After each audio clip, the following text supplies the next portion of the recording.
Hello बच्चों, स्वागत है आपका अपने YouTube channel the ignite classes पर। यहाँ पे हम पढ़ रहे थे फोटोसिंथेसिस का ये उसके आगे नेक्स्ट चैप्टर है। अभी तक अपन ने देख लिया था फोटोसिंथेसिस के बारे में थोड़ा बहुत, तो उसमें पिगमेंट्स कौन कौन से काम आ रहे थे। अभी उन पिगमेंट्स को लेकर आज एक नेक्स्ट टॉपिक है, एक अच्छा सा इंटरेस्टिंग एक्सपेरिमेंट्स है इसका, TW एंजलमैन का, जिसको हम बोल सकते हैं एब्जॉर्प्शन स्पेक्ट्रम। वैसे तो यहाँ पे एब्जॉर्प्शन स्पेक्ट्रम भी देखेंगे अपन, एक्शन स्पेक्ट्रम भी देखेंगे। एब्जॉर्प्शन और एक्शन स्पेक्ट्रम दोनों देखने हैं, लेकिन नाम क्या है एब्जॉर्प्शन स्पेक्ट्रम। एब्जॉर्प्शन का मतलब एब्जॉर्ब करना। किसको एब्जॉर्ब करना? लाइट को। कौन एब्जॉर्ब करता है? हमको पता है कौन करता है कि जो लीव्स है, लीव के अंदर क्या है? पिगमेंट्स है। पिगमेंट्स क्या करते हैं? सनलाइट को एब्जॉर्ब करते हैं और फोटोसिंथेसिस की प्रोसेस को शुरू करते हैं। ठीक है, तो थोड़ा सा हम देख रहे हैं कि जो लाइट जो एब्जॉर्ब कर रहे हैं, कौन सी लाइट को सबसे ज्यादा एब्जॉर्ब करते हैं, कहां पर फोटोसिंथेसिस की रेट हाई होती है, कब रेट लो होती है, उस चीज के बारे में। सबसे पहले जब इसका जो एक्सपेरिमेंट किया, सबसे पहले किसने एक्सपेरिमेंट किया था? TW एंजलमैन ने इसका अपना एक्सपेरिमेंट किया था। ये ग्राफ उसने नहीं बनाए थे, TW एंजलमैन ने क्या बनाए थे? इस प्रकार का एक सेटअप बनाया, इस टाइप का एक सेटअप बनाया और एब्जॉर्प्शन स्पेक्ट्रम के बारे में बताया। क्या बताया? अभी इस एक्सपेरिमेंट के अंदर हम देख रहे हैं, हमको पता है कि जो फोटोसिंथेसिस जो प्रोसेस होती है उसके अंदर तो अपनी सनलाइट आ रही है। सनलाइट के अंदर के डिफरेंट टाइप ऑफ कलर्स है और इसमें से हम जो जिस कलर के अंदर चीजों को देख पा रहे हैं, अपनी आई साइट जिसके ऊपर काम करती है, जिससे हम किसी भी कलर को, ऑब्जेक्ट को अपने नेचर के अंदर देखते हैं, वो कलर क्या होती है? कौन सी लाइट होती है? विजिबल लाइट, जिसको हम बोलते हैं व्हाइट लाइट। विजिबल लाइट के अंदर कितने कलर होते हैं तुम सबको पता है? तो कितने होते हैं? विबग्योर जिसको बोलते हैं, 7 कलर्स होते हैं जिसमें विबग्योर आता है। Violet, indigo, blue, green, yellow, orange और रेड। तो यहाँ पे जो फोटो जो अपने प्लांट होते हैं वो भी इन्हीं लाइट्स को क्या करते हैं? एब्जॉर्ब करते हैं। प्लांट्स होते हैं वो भी इन्हीं लाइट्स को क्या करते हैं? एब्जॉर्ब करते हैं, फोटोसिंथेसिस की प्रोसेस को बढ़ाते हैं। तो जो जिसमें हम देख रहे हैं विजिबल लाइट के अंदर, उसी के अंदर ये क्या कर रहे हैं? वो अपना फोटोसिंथेसिस कर रहे हैं। उसको जो इसकी रेंज होती है अप्रोक्सीमेट, जो अपन बात बताते हैं, उसकी जो रेंज होती है वो जो विजिबल लाइट की वो होती है 400 नैनोमीटर टू 700 नैनोमीटर। कितनी होती है? 400 नैनोमीटर टू 700 नैनोमीटर। कहीं पे ये 450 टू 750 भी मिल सकता है, अप्रोक्सीमेट है। ठीक है, 400 नैनोमीटर टू 700 नैनोमीटर है। इसको क्या बोलते हैं? इस रेंज, अपन जो इसकी रेंज है, इस लाइट की रेंज को बोलते हैं PAR। क्या बोलते हैं? PAR क्या है? ये photosynthetically active radiation. Photosynthetically active radiation मतलब क्या है कि वो रेडिएशन, वो लाइट जहां पर फोटोसिंथेसिस एक्टिव होता है, फोटोसिंथेसिस होता है, उसके लिए किसकी जरूरत होती है? PAR की। पार इसको बोल रहे हैं फोटोसिंथेटिकली एक्टिव रेडिएशन। क्या है? वो अपनी विजिबल लाइट है जिसकी वेवलेंथ क्या है? 400 नैनोमीटर टू 700 नैनोमीटर तक है। ठीक है, तो ये 400 टू 700 नैनोमीटर तो क्या है? अपनी PAR है। इसको जो TW एंजलमैन ने किस प्रकार सेटअप किया वो देख रहे हैं। कुछ इस प्रकार सेटअप किया, एक प्रिज्म लगाया। वी नो दैट प्रिज्म क्या करता है? Splitting of light. Splitting of light, prism क्या होता है? फिजिक्स के अंदर पढ़ते हो कि व्हाइट लाइट होती है, उसको उसके 7 कलर्स के अंदर क्या कर देता है? ब्रेक कर देता है, स्प्लिट कर देता है। कितने कलर में? 7 कलर्स में। जिस 7 कलर से वो मिलकर बनी होती है, उसके कंस्टिट्यूइंग कलर जो कलर्स होते हैं जिससे मिलकर वो बनी है, उन कलर के अंदर व्हाइट लाइट को क्या कर देता है? ये ब्रेक कर देता है। तो इस प्रकार का सेटअप किया इन्होंने। क्या किया? प्रिज्म से व्हाइट लाइट गुजारी है और यहाँ पे जो अपन ने ब्लू कलर के अंदर जो दिखाया है वो क्या है? एक यहाँ पे जो प्लांट का यूज किया था, प्लांट हम बोल सकते हैं कौन? लोअर प्लांट है। लोअर प्लांट मतलब ये क्या है? एक एल्गी है। कैसी है? एल्गी है। कैसी एल्गी है? Green algae. कैसी है? Green algae. हमको पता है ग्रीन एल्गी तो क्या कर सकती है? जिसके अंदर क्या मिलेगा? क्लोरोप्लास्ट मिलेगा, तो वो फोटोसिंथेसिस कर सकती है। क्लेडोफोरा यहाँ पे यूज किया गया।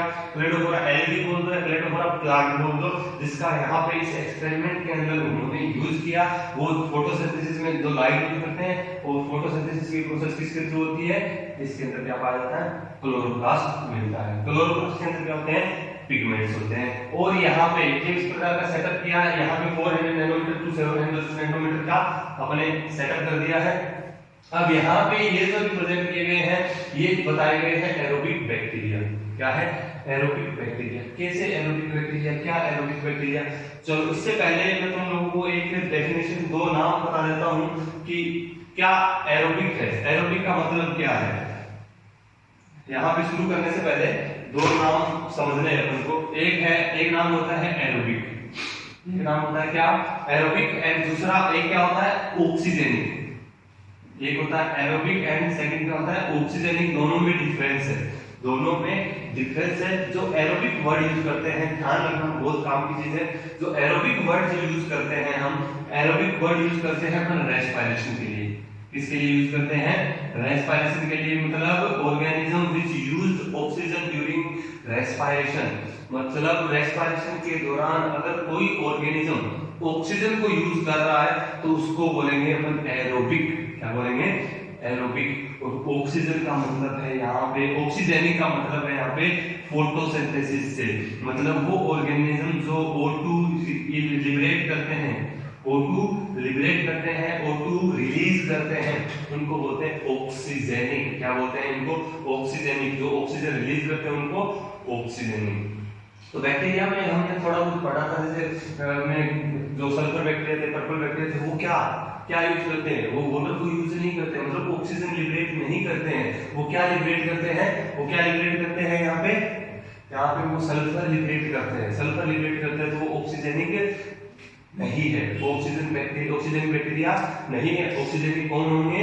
जो ऑक्सीजन लिबरेट करेंगे, मतलब अपने प्लांट एंड क्या है? ऑक्सीजन है। वो क्या लिबरेट करते हैं? फोटोसिंथेसिस के दौरान ऑक्सीजन लिबरेट करते हैं। एरोबिक क्या होते हैं? जो रेस्पिरेशन में O2 कंज्यूम करते हैं, रेस्पिरेशन में O2 कंज्यूम करते हैं, उनको बोलते हैं एरोबिक। ठीक है। यहाँ पे जो बैक्टीरिया शो किए गए हैं वो है एरोबिक बैक्टीरिया। मतलब एरोबिक बैक्टीरिया भी है, और ये जो बैक्टीरिया है ये मोटाइल है, मतलब इधर उधर मूव कर सकते हैं, एरोबिक का मतलब इनको जिंदा रहने के लिए, क्या चाहिए? ऑक्सीजन होगी। जहां ऑक्सीजन होगा वहीं पे ये जाएंगे, जहां ऑक्सीजन मिलेगी उनको वहीं पे जाएंगे। तो TWNजल ने क्या किया? यहाँ से देखो व्हाइट लाइट गुजारी है, व्हाइट लाइट पास की है, तो जैसे ही प्रिज्म से व्हाइट लाइट को पास किया तो वो अपने 7 कलर्स के अंदर डिवाइड होगी। यहाँ पे ये 3 कलर देख के मत चौंक जाना कि कौन से 7 कलर्स आ गए, ये तो मार्कर डिफरेंस है तो इस हिसाब से हमने रिप्रेजेंट कर दिया है। बाकी क्या है? ऊपर देखो ये जो 7 कलर दिख रहे हैं हमको, विबग्योर। कितने कलर दिख रहे हैं? VIBGYOR, violet, indigo, blue, green, yellow, orange और रेड, जो कि अपने व्हाइट लाइट में विजिबल लाइट के अंदर 7 कलर्स होते हैं। जब यहाँ से प्रिज्म से व्हाइट लाइट को गुजारा, यहाँ पे जो लाइट गई है तो यहाँ पे क्या अपनी क्लेडोफोरा, तो क्लेडोफोरा के अंदर क्या है? क्लोरोप्लास्ट। क्लोरोप्लास्ट ने क्या किया है? लाइट को एब्जॉर्ब किया है और फोटोसिंथेसिस की प्रोसेस को बढ़ाया है, फोटोसिंथेसिस की प्रोसेस को करना शुरू किया है। हमको पता है जब फोटोसिंथेसिस होता है तब क्या लिबरेट होती है?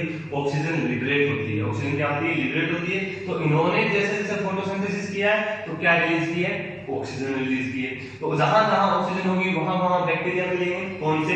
एरोबिक। एरोबिक मतलब तो रेस्पिरेशन करने के लिए क्या यूज करेंगे? ऑक्सीजन को यूज करेंगे। तो यहाँ पे क्या हुआ? तो इन्होंने TWNजल ने ऑब्जर्व किया कि दो ऐसे रीजन थे, यहाँ पर देखो, यहाँ पे बैक्टीरिया रखे थे, यहाँ पे हर जगह बैक्टीरिया रखे थे, लेकिन दो ऐसे रीजन इनको मिले जहां पर बैक्टीरिया ज्यादा एक्युमुलेट हो गए, ज्यादा इकट्ठे हो गए, ज्यादा एग्रीगेट हो गए। दो ही रीजन यहाँ पे ऐसे थे जहां पे बैक्टीरिया क्या हो गए? ज्यादा एग्रीगेट हो गए, इकट्ठा हो गए, एक्युमुलेट हो गए। क्यों हो गए? कहां हो गए? यहाँ पे जब देखा तो अपन को पता चला तो इसका जो इनका पीक है कुछ इस टाइप से यहाँ पे है और एक पीक कुछ यहाँ पे था। तो इससे ऑब्जर्व निकाला, क्या बताया ऑब्जर्वेशन में उन्होंने कि जो बैक्टीरिया है, मोस्ट ऑफ द बैक्टीरिया कहाँ पे जो एक्युमुलेट हो रहे हैं? ब्लू और रेड रीजन में। जो ब्लू और जो रेड लाइट वाला जो रीजन है उसके अंदर बैक्टीरिया सबसे ज्यादा एक्युमुलेट हो रहे हैं, सबसे ज्यादा इकट्ठे हो रहे हैं। तो यहाँ पे ऐसा क्या हो रहा है? अब उनको पता है एरोबिक बैक्टीरिया, जहां पे जितनी ज्यादा ऑक्सीजन वहां पे उतने ज्यादा बैक्टीरिया। तो इससे क्या बताया कि यहाँ पे इस ब्लू और रेड लाइट वाला जो लाइट वाला जो पोर्शन है वहां पे सबसे ज्यादा फोटोसिंथेसिस हो रहा है, मतलब वहां पे सबसे ज्यादा ऑक्सीजन लिबरेट हो रही है, सबसे ज्यादा ऑक्सीजन निकल रही है, तो उसका मतलब क्या है कि जो बैक्टीरिया है, एरोबिक बैक्टीरिया है, वो वहां पे सबसे ज्यादा एक्युमुलेट होंगे। लेकिन बीच में एक रीजन देखा, ये वाला जो ग्रीन वाला रीजन था, वहां पर ग्रीन वाला जो रीजन था वहां पर बैक्टीरिया एक्यूमुलेट नहीं हुए। उस इक्के दुक्के बैक्टीरिया थे, कोई 2 4 5 ऐसे बैक्टीरिया मिल रहे थे। मतलब फोटोसिंथेसिस तो थोड़ा बहुत हो रहा होगा, लेकिन इतना नहीं जितना ब्लू और रेड लाइट में हो रहा था। तो यहाँ पे तो बैक्टीरिया एक्यूमुलेट हुए ही नहीं। मतलब क्या कंक्लूजन निकाला, उन्होंने क्या कंक्लूजन निकाला कि जो फोटोसिंथेसिस जो होता है, फोटोसिंथेसिस जो होता है वो ब्लू एंड रेड लाइट में सबसे ज्यादा होता है। कहां पे ज्यादा होता है? सबसे ज्यादा ब्लू और रेड लाइट में फोटोसिंथेसिस सबसे ज्यादा होता है। इस वजह से इन्होंने क्या बताया कि यहाँ पे ज्यादा एक्यूमुलेट हो गए और ब्लू और रेड वाले रीजन में। ठीक है, तो यहाँ पे जो एरोबिक बैक्टीरिया का रोल क्या है, एरोबिक बैक्टीरिया यूज क्यों किया है? एरोबिक बैक्टीरिया को यूज किया है to detect the source of oxygen evolve. किस सोर्स से ऑक्सीजन रिलीज हो रही है, किस सोर्स से ऑक्सीजन निकल रही है, उस सोर्स का पता लगाने के लिए एरोबिक बैक्टीरिया को यूज किया गया। जिससे क्या हो, जहां से ऑक्सीजन निकल रही है, ज्यादा ऑक्सीजन निकलेगी, वहां पे एरोबिक बैक्टीरिया क्या हो जाएंगे? एक्यूमुलेट हो जाएंगे, इकट्ठे हो जाएंगे। तो ये दो रीजन ऐसे थे, ब्लू वाला रीजन और रेड वाला रीजन, जहां पे बैक्टीरिया सबसे ज्यादा एक्यूमुलेट हो गए। तो इससे क्या निकला, मतलब निकला, इससे क्या मतलब निकला कि जहां पर O2 ज्यादा रिलीज हो रही है, ऑक्सीजन ज्यादा लिबरेट हो रही है, उसका मतलब क्या था, वहां पे जो फोटोसिंथेसिस की प्रोसेस भी क्या हो रही है? ज्यादा हो रही है। और इधर तो इस वाले रीजन में भी कुछ ऐसा ही था, O2 ज्यादा लिबरेट हो रही है, मतलब फोटोसिंथेसिस की प्रोसेस भी या रेट ऑफ फोटोसिंथेसिस भी क्या है? ज्यादा है। लेकिन यहाँ पे O2 लिबरेट बहुत कम है, तो फोटोसिंथेसिस की रेट ऑफ फोटोसिंथेसिस भी कम है। जब इस कंक्लूजन को, इस एक्सपेरिमेंट के रिजल्ट को, इसके अंदर जो ऑब्जर्वेशन थे, इन्होंने दो ऑब्जर्वेशन किए। क्या ऑब्जर्वेशन था? फर्स्ट ऑब्जर्वेशन फर्स्ट क्या था?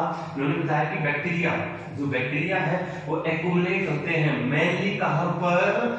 ब्लू और रेड रीजन में। फर्स्ट अपना ऑब्जर्वेशन क्या था कि bacteria, most of the bacteria accumulate in the blue and red light region. जो रेड लाइट और जो ब्लू वाला रीजन है, वहां पे सबसे ज्यादा बैक्टीरिया एक्यूमुलेट हो जाते हैं। सेकंड जो ऑब्जर्वेशन उन्होंने क्या देखा कि जब तो फोटोसिंथेसिस की जो एब्जॉर्प्शन, मतलब यहाँ पे क्या कर रहे हैं, ये क्लोरोप्लास्ट के अंदर क्लेडोफोरा में क्लोरोप्लास्ट को क्या कर रहे हैं? लाइट को एब्जॉर्ब कर रहे हैं।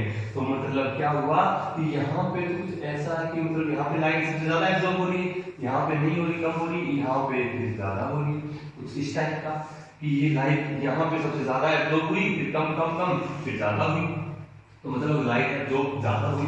जब इनका एक हाईली इंस्ट्रूमेंट से जो रेट ऑफ फोटोसिंथेसिस का जो ग्राफ बनाया गया, जब ग्राफ बनाया तो उस ग्राफ का जब टी.डब्ल्यू. एंजलमैन ने अपने एक्सपेरिमेंट के साथ अपने एक्सपेरिमेंट के साथ मैच किया, तो वो रफली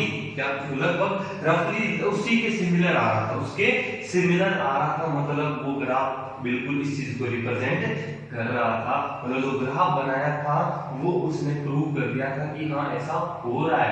ब्लू और रेड रीजन ऐसे हैं जहां पर फोटोसिंथेसिस ज्यादा होता है, वहां पे ऑक्सीजन ज्यादा लिबरेट होती है। जितनी ज्यादा ऑक्सीजन लिबरेट होगी फोटोसिंथेसिस उतना ही होगा, क्योंकि हम लोगों को पता है ऑक्सीजन फोटोसिंथेसिस में लिबरेट होती है। जब ये क्या एब्जॉर्प्शन, लाइट एब्जॉर्ब कर रहे हैं, कहां पे ज्यादा एब्जॉर्प्शन हो रहा है? जहां पे ज्यादा लाइट एब्जॉर्ब होगी वहां पे फोटोसिंथेसिस ज्यादा होगा। तो ये एब्जॉर्प्शन स्पेक्ट्रम के साथ जब इसका कंपैरिजन किया गया तो जस्ट सिमिलर उसी के आ रहा था, तो इसे प्रूव कर दिया कि जो बैक्टीरिया होते हैं, जो प्लांट्स होते हैं, जो फोटोसिंथेसिस करते हैं, तो ब्लू और रेड लाइट के अंदर मैक्सिमम फोटोसिंथेसिस करते हैं। अब ये तो टी.डब्ल्यू. एंजलमैन ने बता दिया था, ऐसा है, इन्होंने ऑब्जर्वेशन बता दिए कि ब्लू और रेड में सबसे ज्यादा बैक्टीरिया एक्यूमुलेट हो गए, ब्लू और रेड में सबसे ज्यादा एक्यूमुलेट हो गए। दूसरा कि इनका जो एक्सपेरिमेंट का जो ऑब्जर्वेशन थे वो जस्ट सिमिलर आ रहे थे एब्जॉर्प्शन स्पेक्ट्रम के, इसके एब्जॉर्प्शन स्पेक्ट्रम ऑफ लाइट। ठीक है, अभी इसी के बेसिस पे अपने एनसीईआरटी के अंदर लगभग 209 पेज नंबर पे वहां पे अपन को एब्जॉर्प्शन स्पेक्ट्रम, एक्शन स्पेक्ट्रम, ये 3 ग्राफ मिलेंगे, बिल्कुल एनसीईआरटी में दिए गए हैं, इनको समझना है। बिल्कुल यहाँ से क्वेश्चन बन सकता है क्वेश्चन फोटो हो सकता है निकल सकता है, तो निकलने से पहले इस क्वेश्चन को दबा देना है। कैसे दबाएंगे देखते हैं। सबसे पहला जो ग्राफ है वो ये बता रहा हूं, फर्स्ट ये, सेकंड एंड थर्ड। जब ग्राफ प्लॉट किया गया, सबसे पहले ग्राफ प्लॉट किया है, ग्राफ बनाया गया है लाइट एब्जॉर्प्शन की। जो लाइट एब्जॉर्ब हो रही है वो किसके द्वारा, डिफरेंट टाइप्स ऑफ पिगमेंट्स। यहाँ पे क्या अलग अलग पिगमेंट्स का ग्राफ दिया है, उन्होंने कितनी लाइट एब्जॉर्ब करी है वो, एंड इसके एक्स एक्सिस पे क्या लिया गया है, वेवलेंथ ऑफ लाइट। जो लाइट है उसकी वेवलेंथ को दिया गया है 400 नैनोमीटर टू 700 नैनोमीटर की। जब इनका ग्राफ बनाया गया तो कुछ इस टाइप के ग्राफ आए, कुछ इस टाइप के ग्राफ आए। तो इसमें क्या देखा गया है कि डिफरेंट टाइप पिगमेंट अपन को पता है, फोटोसिंथेसिस में अपन तीन पिगमेंट को मेनली कंसीडर करते हैं, chlorophyll A, chlorophyll B and carotenoid. Carotenoid के अंदर कैरोटीन एंड ज़ैंथोफिल, इन्हीं को हायर प्लांट के अंदर अपन कंसीडर करते हैं, बाकी पिगमेंट्स को नहीं करते। इसीलिए इन्हीं के बीच में क्या बनाया गया, ग्राफ बनाया गया। तो ग्राफ प्लॉट हुआ तो देखा कि ये वाला जो ग्राफ है, यहाँ पे तो सनलाइट आई तो जब 400 नैनोमीटर से कम थी तब क्या थी, लाइट एब्जॉर्ब कम हो रही थी। जैसे बड़ी जैसे 400 से ज्यादा लाइट बढ़ती गई वेवलेंथ बढ़ती गई, वो क्या हो गई थी, एब्जॉर्प्शन कम हो गया। जब कम हो गया ग्रीन वाले रीजन में और कम हो गया। जब लेकिन वो 700 नैनोमीटर, मतलब जैसे जैसे रेड लाइट एरिया में, रेड लाइट रीजन के अंदर जैसे वो पहुंचने लगी, वहां पे वापस क्या हो गया, एब्जॉर्प्शन बढ़ गया था। इसी प्रकार से क्लोरोफिल बी का था, क्लोरोफिल बी का एब्जॉर्प्शन बढ़ा फिर घटा फिर बढ़ा, इस टाइप से इनका एब्जॉर्प्शन बढ़ा है। और ये कुछ कैरोटीनॉइड का है, कैरोटीनॉइड का ये एब्जॉर्प्शन बढ़ा है। तो यहाँ पे एक क्वेश्चन तुम लोग दिमाग में ला सकते हो, सोच सकते हो कि इन्होंने ग्रीन कलर के अंदर लाइट को एब्जॉर्ब क्यों नहीं किया, ग्रीन कलर में लाइट को एब्जॉर्ब क्यों नहीं किया, ब्लू रेड में तो कर रहे हैं, ग्रीन में क्यों नहीं किया। ऐसा क्या हुआ कि ग्रीन में क्यों नहीं कर रहे हैं भाई, ब्लू रेड में तो कर रहे हैं, ग्रीन में ऐसा क्या है, ग्रीन में इनका क्या बिगाड़ा है। सुनो, तुम लोगों ने फिजिक्स के अंदर भी एक कंसेप्ट पढ़ा होगा, हमको कोई भी ऑब्जेक्ट का कलर किस वजह से दिखाई देता है, कोई ऑब्जेक्ट अगर उस कलर को रिफ्लेक्ट करता है, अगर कोई ऑब्जेक्ट उस कलर को रिफ्लेक्ट करता है तो उसकी वजह से हमको उस ऑब्जेक्ट का कलर दिखाई देता है। मतलब वो जिस कलर का है वो उस कलर की लाइट को एब्जॉर्ब नहीं करता। हमको पता है यहाँ पे जो क्लोरोफिल है वो कैसा है, ग्रीन कलर का है। तो ग्रीन कलर का है तो वो ग्रीन लाइट को एब्जॉर्ब नहीं करेगा, ग्रीन कलर का है तो ग्रीन कलर की लाइट को एब्जॉर्ब नहीं करेगा, मतलब उसको तो क्या करेगा, वो रिफ्लेक्ट करेगा, जिसकी वजह से उसका कलर हमको दिखाई देता है। तो जो ऑब्जेक्ट जिस कलर का होता है वो उस कलर की लाइट को रिफ्लेक्ट करता है, बाकी कलर की लाइट को एब्जॉर्ब करता है। तो यहाँ पे जो लाइट एनर्जी को एब्जॉर्ब करेगा तभी तो फोटोसिंथेसिस होगा। तो यहाँ पे जो क्लोरोफिल है ग्रीन कलर के हैं, तो इस वजह से वो ग्रीन कलर की लाइट को एब्जॉर्ब नहीं करते। तो इस वजह से यहाँ पे जो रेट ऑफ फोटोसिंथेसिस क्या होती है, कम होती है। ठीक है, लेकिन यहाँ पे थोड़ा सा ध्यान रखना है कि काम की चीज है, क्वेश्चन बन सकता है, आ सकता है कि ये जो ग्राफ मैंने बनाया है ब्लू वाला क्लोरोफिल ए का, एंड ब्लैक लाइन में जो बनाया है क्लोरोफिल बी का, जब देखा इसके अंदर ये चीज इंपॉर्टेंट है कि ये कौन सा रीजन था, अपने मान लिया ब्लू वाला रीजन, और ये वाला रीजन है रेड वाला रीजन। ठीक है, यहाँ पे ब्लू कलर की लाइट है, इधर रेड कलर की लाइट है। तो ब्लू कलर की लाइट में देखा गया तो देखो यहाँ पे देखो, ऑब्जर्व करो कि इतना जो गैप है वो क्लोरोफिल बी एंड ए में है, मतलब क्लोरोफिल बी ज्यादा लाइट एब्जॉर्ब कर रहा है comparison to chlorophyll A in blue light region. तो जो ब्लू लाइट रीजन है, तो ब्लू कलर की जो लाइट है वहां पे, जो ब्लू कलर की लाइट है वहां पे क्लोरोफिल बी क्या कर रहा है, ज्यादा लाइट एब्जॉर्ब कर रहा है। इंपॉर्टेंट है, ठीक है, ऐड कर लेना इसको। इंपॉर्टेंट है क्या कि जो ब्लू लाइट है, ब्लू लाइट में chlorophyll B greater than chlorophyll A किसके लिए दिखा रहे हैं हम, absorption of light, absorption of light. ये चीज इंपॉर्टेंट है कि क्लोरोफिल बी है वो ज्यादा लाइट एब्जॉर्ब कर रहा है किसके कंपैरिजन में, ए के कंपैरिजन में, किस रीजन में, ब्लू रीजन में। तो ये क्वेश्चन पूछ सकता है कौन सा किस रीजन में ज्यादा एब्जॉर्ब करता है, तो ये हमको थोड़ा सा ध्यान रखना है। ठीक है, जब नेक्स्ट रेड रीजन में जाते हैं तो वहां देखते हैं कि ये जो अपन ने बताया था ग्रीन वाला किसका, क्लोरोफिल ए का, ये ब्लैक वाला था क्लोरोफिल बी का। जब रेड रीजन में आते हैं तो उल्टा हो जाता है, जब रेड कलर लाइट के रीजन में आते हैं तो क्या होता है, chlorophyll A greater than chlorophyll B, इसमें absorption of light, absorption of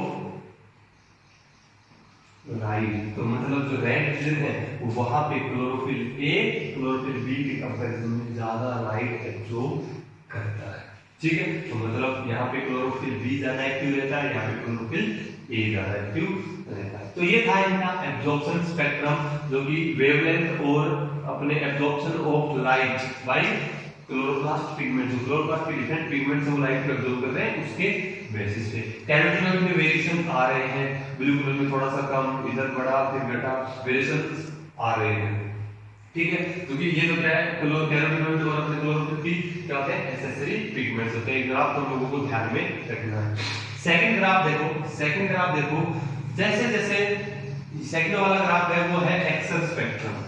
क्या है, एक्शन स्पेक्ट्रम। एक्शन कब होगा, जब लाइट एब्जॉर्ब होगी तो तभी तो क्या होगा, एक्शन मतलब फोटोसिंथेसिस। एक्शन का मतलब यहाँ पे क्या होगा, फोटोसिंथेसिस से कि लाइट जो एब्जॉर्ब हो रही है उसका एक्शन क्या हो रहा है, वो लाइट एब्जॉर्ब करके कर क्या रही है, वो क्या एक्शन कर रही है, फोटोसिंथेसिस कर रही है। तो एक्शन स्पेक्ट्रम क्या बनाएगा, रेट ऑफ फोटोसिंथेसिस। क्या इधर अपने दिया है रेट, ग्राफ अपने बनाया है रेट ऑफ फोटोसिंथेसिस और wavelength of light in nanometer. जब इनके बीच में ग्राफ बनाया गया तो ग्राफ कुछ इस टाइप से आया। तो ये भी क्या रिप्रेजेंट कर रहा था, अरे जहरीलो क्या रिप्रेजेंट कर रहा था कि ब्लू वाले रीजन में फोटोसिंथेसिस की रेट ज्यादा है, रेड वाले रीजन में भी फोटोसिंथेसिस की रेट ज्यादा है, लेकिन ग्रीन वाले रीजन में फोटोसिंथेसिस की रेट कम है। अरे क्यों कम है, क्योंकि हमको पता है ब्लू और रेड रीजन में सबसे ज्यादा लाइट एब्जॉर्ब हो रही है। जितने ज्यादा लाइट एब्जॉर्ब होगी उतना ही रेट ऑफ फोटोसिंथेसिस भी ज्यादा होगा। ये था इसका एक्शन स्पेक्ट्रम। तो ये ब्लू वाले रीजन में ज्यादा, रेड वाले में ज्यादा और ग्रीन वाले में कम हो गया, ठीक है। अब आते हैं इसका कंपैरिजन करते हैं। एग्जाम में अगर ऐसा पूछ ले कि एक्शन एनसीईआरटी के अंदर की लास्ट लाइन इसकी देखोगे डायस के ग्राफ के अंदर, तो लास्ट लाइन ऐसा ही तुमको मिलेगा कुछ ऐसा कि जो फोटोसिंथेसिस है, फोटोसिंथेसिस का जो एक्शन स्पेक्ट्रम है वो सबसे ज्यादा किस पर डिपेंडेंट है, किस पे डिपेंड करता है, कौन से पिगमेंट पर सबसे ज्यादा डिपेंड करता है, और उसका आंसर होगा क्लोरोफिल ए। क्या आंसर होगा उसका, क्लोरोफिल ए। क्लोरोफिल ए कैसे होगा, यहाँ पे कुछ कंपैरिजन किया गया है अपने कि एब्जॉर्प्शन स्पेक्ट्रम ऑफ क्लोरोफिल ए का, ये क्लोरोफिल ए का एब्जॉर्प्शन स्पेक्ट्रम है, ब्लू वाला एंड ब्लैक वाला क्या है, रेट ऑफ फोटोसिंथेसिस है। जब इसका कंपैरिजन करते हैं तो देखो, जब इसका अपना एब्जॉर्प्शन ऑफ लाइट का तो ऐसा था, ब्लू में ज्यादा किया फिर रेड में किया, रेट ऑफ जो फोटोसिंथेसिस है तो इस टाइप से ग्राफ आता है। जब इनका कंपैरिजन करते हैं तो हम देखते हैं कि ब्लू वाले रीजन में फोटोसिंथेसिस ज्यादा है, बिल्कुल ऑलरेडी भी सबको बताया ज्यादा है, रेड वाले में भी ज्यादा है, लेकिन ग्रीन वाले में कम है। लेकिन यहाँ पे एक चीज देखने की है, क्या कि ज्यादा कम तो हो रहा है ग्रीन वाले में, लेकिन उतना कम नहीं हो रहा जितना कम एब्जॉर्प्शन कर रहा है। क्लोरोफिल ए जितना कम एब्जॉर्प्शन कर रहा है उतना कम उसका एक्शन नहीं हो रहा है। तो मतलब उस टाइम वहां पे क्या हो रहा है, उस टाइम वहां पे क्या हो रहा है, यहाँ पे कम तो हुआ लेकिन उतना कम नहीं हुआ जितना क्लोरोफिल ए ने लाइट को एब्जॉर्ब जितना कम किया है उतना कम वो फोटोसिंथेसिस की रेट कम नहीं हुई। तो ऐसा क्या हुआ कि यहाँ पे भी थोड़ी rate comparison to absorption of chlorophyll A ज्यादा है। क्या है, ज्यादा है। तो देखो सुनो, हमको पता है कि फोटोसिंथेसिस के अंदर केवल एक ही पिगमेंट पार्टिसिपेट नहीं करता है, बहुत अपने कितने हैं, 3 टाइप के pigment, chloro A B carotenoids, carotenoid xanthophyll, साथ में क्लोरोफिल ए तो क्या होता है, मेन पिगमेंट होता है, चीफ पिगमेंट होता है, साथ साथ में एक्सेसरी पिगमेंट्स भी लाइट को एब्जॉर्ब कर रहे हैं। कैसे, यहाँ पे ब्लू वाले रीजन में सबसे ज्यादा लाइट एब्जॉर्ब की है, तो फोटोसिंथेसिस ज्यादा है ऑब्वियसली, ठीक है, लेकिन यहाँ पे कम हुई, वहां पे वापस ज्यादा, तो यहाँ पे इतनी कम क्यों नहीं, अरे सुनो क्यों नहीं, हमको पता है यहाँ पे जो पिगमेंट्स है साथ में कैरोटीनॉइड पिगमेंट भी तो है, कौन से पिगमेंट है? कैरोटीनॉइड। और हम जानते हैं कैरोटीनॉइड का कलर कैसा होता है? येलो कलर वो सब होता है। कैसा होता है? येलो कलर होता है। तो येलो कलर हमको पता है येलो लाइट को एब्जॉर्ब करेगा ना, ग्रीन को नहीं एब्जॉर्ब करेगा लेकिन येलो को तो करेगा। तो मतलब उस टाइम जो फोटोसिंथेसिस हो रहा है वो क्लोरोफिल की वजह से नहीं, किसकी वजह से हो रहा है? वो कैरोटीनॉइड की वजह से हो रहा है, क्योंकि वो लाइट को एब्जॉर्ब कर रहे हैं। क्लोरोफिल लाइट को एब्जॉर्ब बहुत कम तक नहीं कर रहा ग्रीन वाले रीजन में, ग्रीन को तो वो रिफ्लेक्ट कर रहा है, लेकिन कैरोटीनॉइड येलो कलर का है वो तो उस लाइट को रिफ्लेक्ट नहीं करेगा, वो तो उसको एब्जॉर्ब करेगा। अगर वो उस लाइट को एब्जॉर्ब करेगा तो उस टाइम फोटोसिंथेसिस किसकी वजह से हो रहा है? वहां पर कैरोटीनॉइड की वजह से। तो यहाँ पे फोटोसिंथेसिस कम तो हुआ है, क्यों? क्योंकि सबसे ज्यादा मेन रोल किसका है? क्लोरोफिल ए का। और क्लोरोफिल बी जो है दोनों लाइट का एब्जॉर्ब कर रहे हैं, लेकिन फोटोसिंथेसिस की रेट तो कम होगी, लेकिन उतनी कम नहीं होगी जितना एब्जॉर्प्शन कम होगा क्लोरोफिल ए का। ध्यान से सुनना कि रेट ऑफ फोटोसिंथेसिस कम तो होगी, लेकिन उतनी कम नहीं होगी जितना एब्जॉर्प्शन कम होगा क्लोरोफिल ए का। ठीक है, कम क्यों? उतनी ज्यादा कम क्यों नहीं होगी? क्योंकि वहां पे उस टाइम कैरोटीनॉइड पिगमेंट प्रेजेंट है, उसका कलर है येलो, तो वो येलो लाइट को एब्जॉर्ब कर सकता है। उस टाइम कैरोटीनॉइड की वजह से क्या होगा? फोटोसिंथेसिस होगा। उस टाइम कैरोटीनॉइड की वजह से क्या होगा? फोटोसिंथेसिस होगा, इस वजह से कम नहीं हुआ। तो यहाँ पे एक क्वेश्चन ये अभी अपन ने जिक्र किया था कि जो एक्शन स्पेक्ट्रम है, मतलब कैसे एक्शन हो रहा है, उसके अंदर इंपॉर्टेंट रोल किसका है? हम देखो यहाँ पे ज्यादा हो रहा है, यहाँ पे कम हो रहा है। यहाँ पे इंपॉर्टेंट रोल है किसका? क्लोरोफिल ए का। क्यों क्लोरोफिल ए का रोल क्यों है? इसको नोट कर लेना साथ में, ठीक है? क्लोरोफिल ए का रोल क्यों है? क्योंकि हम जानते हैं, पढ़ चुके हैं कि क्लोरोफिल ए है वो क्या है? मेजर पिगमेंट है। कैसा है? मेजर है, यानी मेजर या बोल सकते हैं मेन बोल सकते हैं, चीफ पिगमेंट बोल सकते हैं, या रिएक्शन सेंटर बोल सकते हैं। क्लोरोफिल ए क्या है? मेन पिगमेंट है, जो कि फोटोसिंथेसिस के सेंटर में, जहां से फोटोसिंथेसिस की प्रोसेस शुरू होती है। और सुनना, जब फोटोसिंथेसिस के अंदर जो क्लोरोफिल का जो क्लोरोफिल वाला जो एब्जॉर्प्शन स्पेक्ट्रम और रेट ऑफ फोटोसिंथेसिस का जो स्पेक्ट्रम देखा गया, जो ग्राफ का कंपैरिजन किया गया, तो वो एक दूसरे को ओवरलैप कर रहे थे। ओवरलैप कर रहे थे। ओवरलैप का मतलब है जैसे ये है कुछ इस टाइप से, कुछ ऐसा ही ये है, वो एक दूसरे को क्या कर रहे थे? ओवरलैप कर रहे थे। तो मतलब इन दोनों की एक्टिविटी एक दूसरे से रिलेटेड है। तो जितनी ज्यादा क्लोरोफिल ए की एब्जॉर्प्शन में चेंजेस आएगा, उतनी ही रेट ऑफ फोटोसिंथेसिस में चेंज आएगा। लेकिन क्या सर यहाँ पे क्लोरोफिल बी भी तो है, लेकिन सुनो भी जहरीलो क्या है? क्लोरोफिल बी का जब अपन अगर ग्राफ बनाते तो देखना, बनाते तो वो इसको क्रॉस कर जाता, ओवरलैप नहीं करता। ये उससे ओवरलैप नहीं होता। यहाँ पे इसका ये जो वाला क्लोरोफिल बी का ये जो कोई पीक वाला पोर्शन है, वो यहाँ से अगर बना ले रहा है, यहाँ पे एक डायग्राम काम हो जाएगा। जैसे यहाँ पे अगर बनाता तो ये इसका पीक आता है, यहाँ पे ऐसे आता, तो ये इसको ओवरलैप नहीं करता था, ये तो इसको क्रॉस कर रहा था, तो इस पे डिपेंडेंट नहीं है।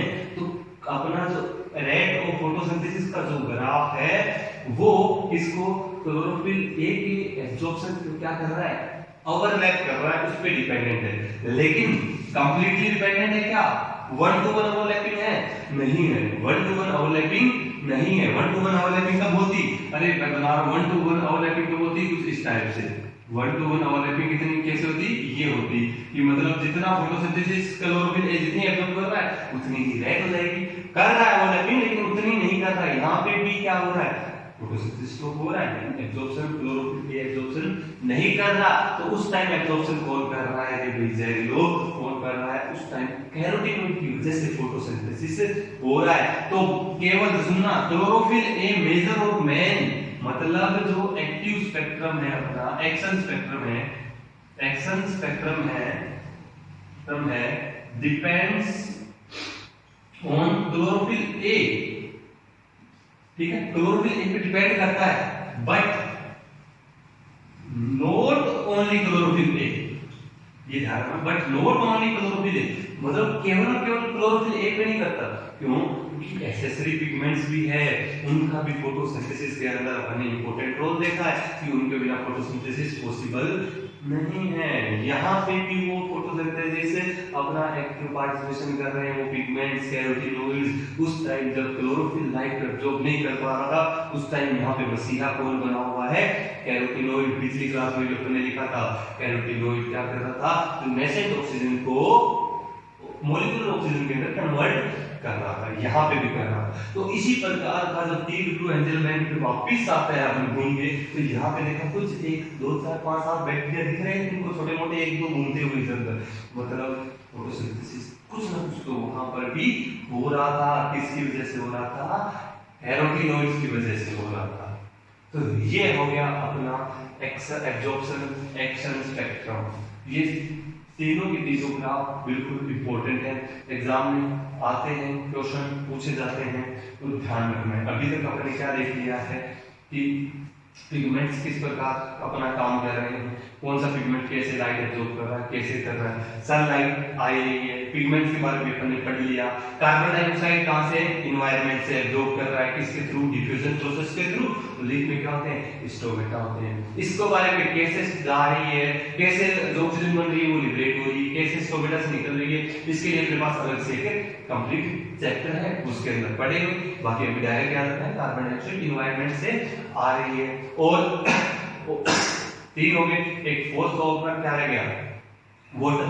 वाटर कहां से आ रहा है लीफ के अंदर, तो रूट क्या कर रही है, ग्राउंड से वाटर को एब्जॉर्ब कर रही है और उसके थ्रू लीफ के पास वाटर आ रहा है। उसके लिए भी अपने पास अलग से एक कंप्लीट ट्रांसपोर्टिंग प्लांट्स, अलग से कंप्लीट चैप्टर है। अपन को अब आगे जाके जो मैकेनिज्म, नेक्स्ट मैकेनिज्म देखनी है वो देखनी है फोटोसिंथेसिस प्रोसेस, या मैकेनिज्म को फोटोसिंथेसिस की कैसे फोटोसिंथेसिस होता है, कैसे फोटोसिंथेसिस होता है, उस प्रोसेस को अपन को आगे देखना है। अभी तक जनरल अपन सब कुछ देख चुके हैं, अभी मेन शुरू होगा अपना फोटोसिंथेसिस। ठीक है, तो आज का लेक्चर हम यहीं खत्म करेंगे। आई होप तुमको सबको वीडियो पसंद आया होगा।